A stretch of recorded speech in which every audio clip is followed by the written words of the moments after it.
आज से तकरीबन 800 वर्ष पहले 12वीं शताब्दी में एक ऐसा विश्वविद्यालय जो कि पूरी दुनिया के लिए ज्ञान का केंद्र था, जहां एक दिन हर रोज की तरह सभी छात्र अध्ययन कर रहे थे कि अचानक कई घोड़सवार हाथों में हथियार लेकर विश्वविद्यालय के प्रांगण में प्रवेश कर गए और छात्रों एवं अध्यापकों को निर्ममता पूर्वक मारते हुए पूरे विश्वविद्यालय में तोड़फोड़ मचाकर पुस्तकालय में आग लगा दिया। लेकिन कौन है ये लोग और इस विश्वविद्यालय को नष्ट क्यों कर रहे हैं, आइए जानते हैं। 1192 ईस्वी के तराइन के द्वितीय युद्ध में पृथ्वीराज चौहान की मोहम्मद गौरी से हार के बाद भारत पर कई मुस्लिम आक्रमणकारियों का आना जाना काफी हद तक बढ़ गया। उन्हीं में से एक अफगानिस्तान का रहने वाला बख्तियार खिलजी, जिसने मगध के कई क्षेत्रों पर आक्रमण कर उसे तहस नहस कर दिया। कहते हैं कि एक दिन खिलजी की तबीयत काफी खराब हो गई, जिसका इलाज उसके हकीमों के पास भी नहीं था। फिर किसी ने खिलजी को नालंदा विश्वविद्यालय के आयुर्वेद प्रमुख आचार्य राहुल श्रीभद्र जी से मिलने को कहा, परंतु खिलजी ने यह शर्त रख दी कि वह किसी भी भारतीय औषधि का सेवन नहीं करेगा, जिस पर आचार्य राहुल श्रीभद्र राजी हो गए और खिलजी को एक कुरान ला कर दिया। कुरान पढ़ने के कुछ ही दिनों के भीतर खिलजी पूरी तरह से स्वस्थ हो गया, लेकिन खिलजी को लगा कि केवल कुरान पढ़ने से मैं ठीक कैसे हो गया, जिसका पता लगाने पर यह मालूम चला कि कुरान के पन्नों पर दवा लगी थी। खिलजी को यह बात सहन नहीं हुई कि मेरे हकीमों से बेहतर भारतीय वैद्य एवं औषधि कैसे हो सकती है, और तभी उसने नालंदा विश्वविद्यालय में भयंकर नरसंहार के बाद आग लगवा दिया। मुस्लिम इतिहासकार मिनहाजी सिराज ने अपनी पुस्तक तवाक़ते नसीरी में नालंदा विश्वविद्यालय का जिक्र करते हुए यह लिखा है कि खिलजी द्वारा किए गए हमले में नालंदा विश्वविद्यालय में रखी पुस्तकें तकरीबन 3 महीने तक जलती रही। ऐसा इसलिए क्योंकि पहले कागज के बजाय पांडुलिपियां होती थी, जो कि ताड़ के पत्तों या हिमालय क्षेत्र में उगने वाले भुर्ज नामक पेड़ के छालों पर लिखी जाती थी। लेकिन क्या केवल बख्तियार खिलजी ने ही नालंदा विश्वविद्यालय पर आक्रमण किया?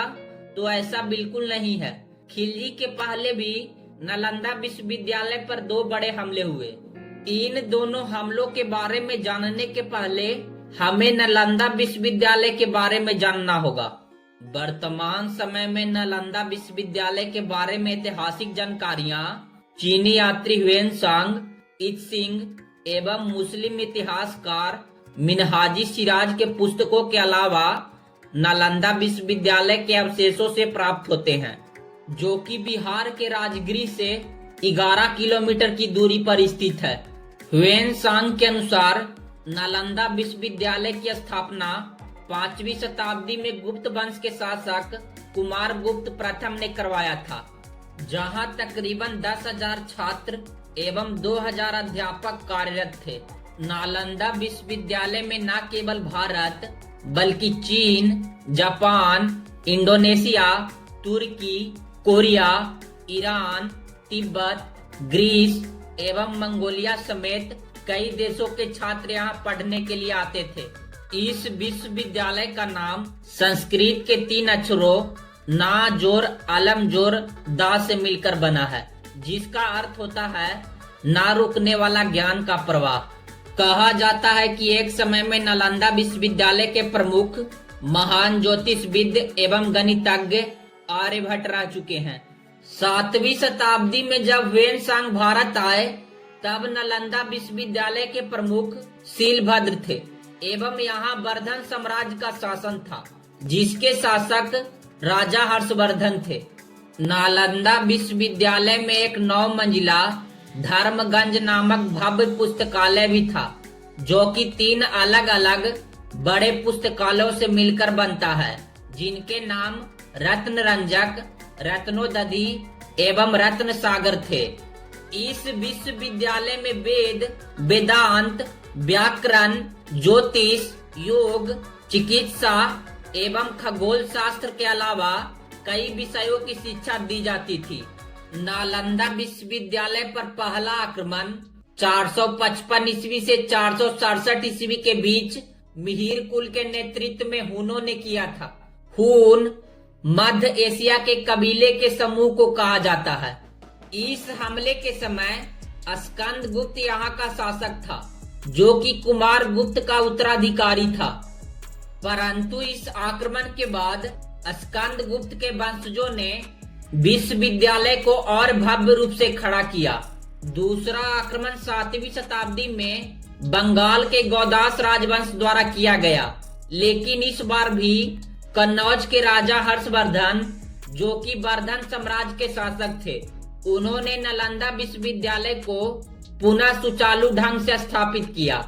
परंतु 12वीं शताब्दी के अंत में बख्तियार खिलजी द्वारा किया गया तीसरा आक्रमण इतना घातक था कि नालंदा विश्वविद्यालय पुनः जीवित नहीं हो सका।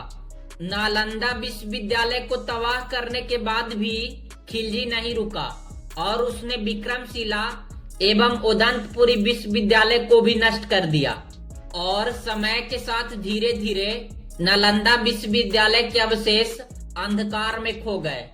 लेकिन 19वीं से 20वीं शताब्दी के बीच एक अंग्रेज अधिकारी ने ह्वेन सांग एवं इत्सिंग की डायरी की मदद से नालंदा विश्वविद्यालय के अवशेषों को दुनिया के सामने लाया। अब वर्तमान समय में नालंदा विश्वविद्यालय के अवशेषों को संभाल कर रखने की जिम्मेवारी यूनेस्को द्वारा निभाई जाती है। 2010 में भारत सरकार द्वारा नालंदा विश्वविद्यालय को पुनः जीवित करने के उद्देश्य से बिहार के राजगृह में नालंदा यूनिवर्सिटी की स्थापना की गई।